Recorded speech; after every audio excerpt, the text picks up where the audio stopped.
अखेर आता प्रतीक्षा संपली. शेतकरी बांधवांसाठी आता आली अत्यंत महत्त्वाची आणि अत्यंत खुशदायक बातमी. बघा, आनंदाची बातमी आहे शेतकरी मित्रांसाठी. बघा, शेतकऱ्याच्या खात्यात थेट 2852 कोटी रुपये जमा. बघा, यादीत तुमचं नाव आहे का? बघा, यादी आपण पाहणार, परंतु लक्षामध्ये घ्या, शेतकऱ्यांसाठी आता पीक विमा मंजूर झाला आहे आणि जमा देखील होण्यात आता सुरुवात झालेली आहे. बघा, तर शेतकऱ्याला काही महत्त्वाचे काम करायचे आहे, जेणे की शेतकऱ्याला या ठिकाणी पीक विमा शेतकऱ्यांच्या खात्यामध्ये मिळणार आहे. बघा, या ठिकाणी यूट्यूबवर अनेक व्हिडिओ येत होते ज्यामध्ये की सांगितले जाते शेतकऱ्याला पीक विमा मंजूर झाला आहे, शेतकऱ्याला पीक विमा जमा झाला आहे, परंतु तसे नाही. बघा, आजपासून या ठिकाणी पीक विम्याला मंजुरीही मिळाली आहे आणि पीक विमा शेतकऱ्याच्या खात्यामध्ये आज रात्रीच्या 4 वाजेपर्यंत या ठिकाणी जमा होणार आहे. सर्वात मोठी बातमी आहे, आत्ताची सर्वात मोठी बातमी या ठिकाणी आपल्या चॅनलवर आलेली आहे. बघा, मुख्यमंत्री देवेंद्र फडणवीस यांनी ही बातमी या ठिकाणी दिलेली आहे. तब्बल या ठिकाणी 29,500 रुपये या ठिकाणी शेतकऱ्यांच्या खात्यावर जमा होणार आहे. बघा, हेक्टरी काय आहे, हेक्टरी जवळपास 29,500 रुपये शेतकऱ्यांच्या खात्यामध्ये जमा होणार आहे. सर्वात मोठी या ठिकाणी बातमी आलेली आहे आणि शेतकऱ्यासाठी सर्वात आनंदाची या ठिकाणी बातमी आलेली आहे. तर शेतकरी मित्रांनो, तुम्हाला एक महत्त्वाचे काम देखील करायचे आहे. जर तुम्ही काम केले नाही तर तुम्ही या 29,500 रुपये हेक्टरीपासून वंचित देखील राहू शकता. बघा शेतकरी मित्रांनो, छोटासा व्हिडिओ आहे, 4-5 मिनिटाचा व्हिडिओ. जर पाहिला तर तुमच्या खात्यामध्ये पीक विमा जमा होण्यास कोणतीही अडचण येणार नाही. तर शेतकरी मित्रांनो, सर्वात मोठी आजची अपडेट आहे. चला तर मग या ठिकाणी जाणून घेऊया नेमकं काय आहे अपडेट आणि काय काम करावं लागेल शेतकऱ्याला, जेणेकरून शेतकऱ्याला कोणतीही अडचण येणार नाही पीक विमा मिळण्यासाठी. बघा, राज्यातील अनेक शेतकऱ्यांसाठी हे खूप आनंदाची महत्त्वाची बातमी आहे. सरकारने सांगितलं आहे की पीक विमा मंजूर झाला आहे, म्हणजे शेतकऱ्यांना त्यांना आता पीक विमाचे नुकसान भरपाई काढण्यासाठी पुन्हा पैसे मिळणार आहे. बघा, पुन्हा पैसे मिळणार शेतकऱ्याला. बघा, हे पैसे लवकर थेट त्यांच्या बँक खात्यावर जमा केले जाणार आहे. शेतकरी बरेच या महिने निर्णयाची वाट पाहत होते. आता सरकारने एक नवीन निर्णय GR काढला आहे आणि पीक विमा वाटपाची तयारी या ठिकाणी सुरू झाली आहे. परंतु नेमकं शेतकऱ्याला पीक विमा मिळण्यासाठी काय करावं लागेल, सर्वात महत्त्वाची या ठिकाणी बातमी आहे. तर बघा, शेतकऱ्यांच्या खात्यामध्ये किती पैसे येणार. बघा, महाराष्ट्र सरकारने ठरवलं आहे की एकूण 2555 कोटी रुपये शेतकऱ्यांच्या खात्यामध्ये टाकायचे आहेत. बघा, हे पैसे 2022 पासून प्रलंबित होते. 2022 पासून शेतकऱ्याला पीक विमा मिळाला नव्हता. बघा, या यादीत खरीप 2022, रब्बी 2022-23 आणि 2023-24 असे या हंगामामधील नुकसान झालेल्या पिकांचा समावेश आहे. तर बघा, तुम्हाला डबल या ठिकाणी 2 ते 3 या ठिकाणी पीक विमे एकत्र मिळणार आहे. शेतकरी मित्रांनो, तुम्हाला अशी प्रचंड रक्कम या ठिकाणी जमा करण्यात येणार आहे. तर ही शेतकऱ्यांसाठी अतिशय महत्त्वाची बातमी आहे. तर शेतकऱ्यासाठी पात्र कोण शेतकरी होणार आहे. बघा, पीक विमा योजना 2024साठी कोण शेतकरी पात्र आहे. बघा, खरीप 2024 सुमारे 1,71,00,000 शेतकऱ्यांनी अर्ज केले होते.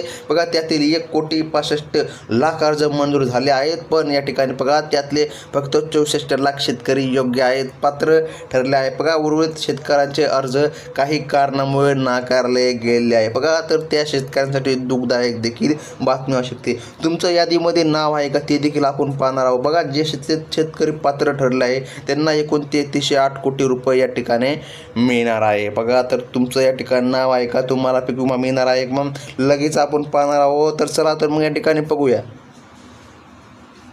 बघा, तर मग या ठिकाणी खरीप हंगाम 2024 मधील पीक विमाच्या अंदाजाची स्थिती काय आहे. बघा, खरीप हंगाम 2024 मध्ये राज्यात अनेक भागांमध्ये नैसर्गिक आपत्तीमुळे शेतकऱ्यांचे मोठ्या प्रमाणात नुकसान झाले. बघा, या नुकसानाची भरपाई म्हणून या ठिकाणी पीक विम्याची नुकसान भरपाई म्हणून शेतकऱ्याला करण्यात आली आहे. बघा, राज्यातील 22 जिल्ह्यांमध्ये बघा शेतकऱ्यांना 2,308 कोटी रुपये वाटप करण्यात येणार आहे. आणि आत्ताची सर्वात मोठी बातमी आहे शेतकरी बांधवांनो, विशेष म्हणजे मराठवाड्यातील जिल्ह्यांना सर्वाधिक नुकसान भरपाई मिळणार आहे. बघा, मराठवाड्यातील 7 जिल्ह्यांना 1,760 कोटी रुपये या ठिकाणी विमा मिळणार आहे. तर विदर्भातील 9 जिल्ह्यांना 489 कोटी रुपयांची भरपाई मिळणार आहे. या तुलनेत बघा, मध्य महाराष्ट्रातील जिल्ह्यांना अपेक्षा कमी भरपाई मिळणार आहे. तर ही या ठिकाणी माहिती आहे, परंतु जाणून घ्या, काही अशी माहिती आहे जे शेतकऱ्याला जर नाही मिळाली तर शेतकरी या लाभापासून वंचित राहू शकतात. तर तेच आपण पाहणार आहोत की आता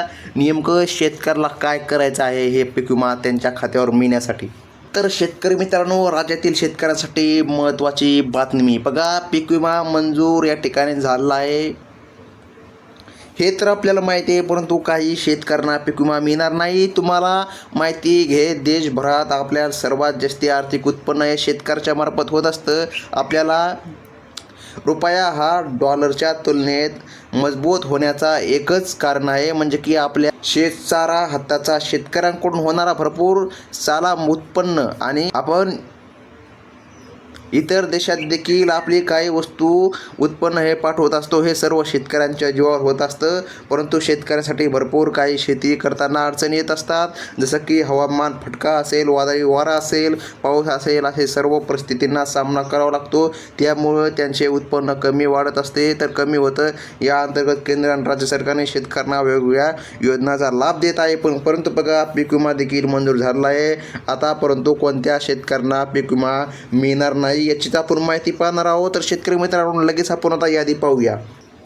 परंतु आता काही असे राहिले आहे का जे शेतकऱ्याला करायचं आहे आणि जे केल्यानंतर शेतकऱ्याच्या खात्यामध्ये पीक विमा जमा होणार आहे? तर बघा, छोटासा व्हिडिओ आहे, खूप या ठिकाणी काय 1 मिनिटाचाच व्हिडिओ राहिला आहे. बघा, शेतकऱ्याने पीक विमा योजनेचा लाभ घेण्यासाठी काही महत्त्वाचे आवश्यक कागदपत्रे. बघा, आवश्यक कागदपत्रे यादी खूप महत्त्वाची आहे. जर ती तुम्ही पाहिली नाही तर तुम्हाला पीक विमा मिळणार नाही, ही सबसेल या ठिकाणी माहिती आहे. तर बघा, लाभ घेण्यासाठी काही आवश्यक कागदपत्रे पाहून घ्या.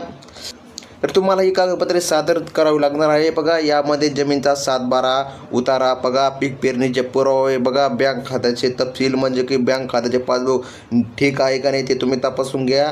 बघा, आधार कार्ड यांचा समावेश आहे का नाही. शेतकऱ्यांनी त्यांच्या बँक खात्याला आधार कार्डशी जोडलेले असले गरजेचे पाहिजे, तेव्हा या ठिकाणी शेतकऱ्याला पीक विमा मिळण्यात कोणतीही अडचण येणार नाही. जर शेतकऱ्याचं आधार लिंक नसेल तर शेतकऱ्याला पीक विमा मिळणार नाही, हे लक्षामध्ये घ्या. बघा, कारण पीक विम्याची रक्कम थेट शेतकऱ्याच्या बँक खात्यामध्ये जमा केली जाणार आहे. त्याच्यामुळे शेतकऱ्याने सर्वात प्रथम त्यांचे आधार नीट आहे की नाही तपासून घ्या. ते म्हणजे की तुमचे आधार लिंक आहे की नाही हे तपासा.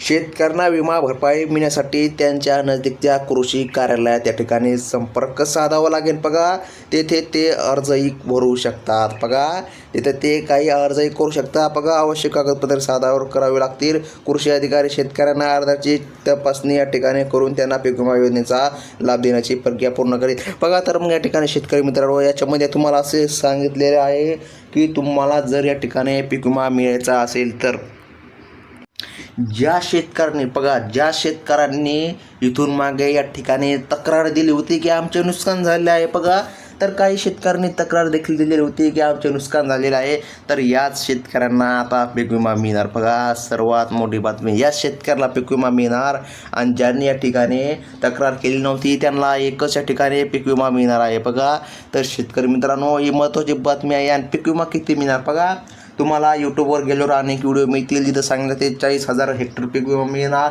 35,000 हेक्टर पीक विमा मिळणार. बघा, आपण खरी बातमी जाणून घ्या. जा, तुम्हाला जो काय पीक विमा आहे हा 29,500 रुपये एवढाच मिळणार आहे हेक्टरीवर. बघा, हेक्टरीवर तेवढा पीक विमा मिळणार आहे. आणि जो 2 हेक्टर जर शेत असेल तर किती पीक विमा मिळणार याची माहिती घ्या.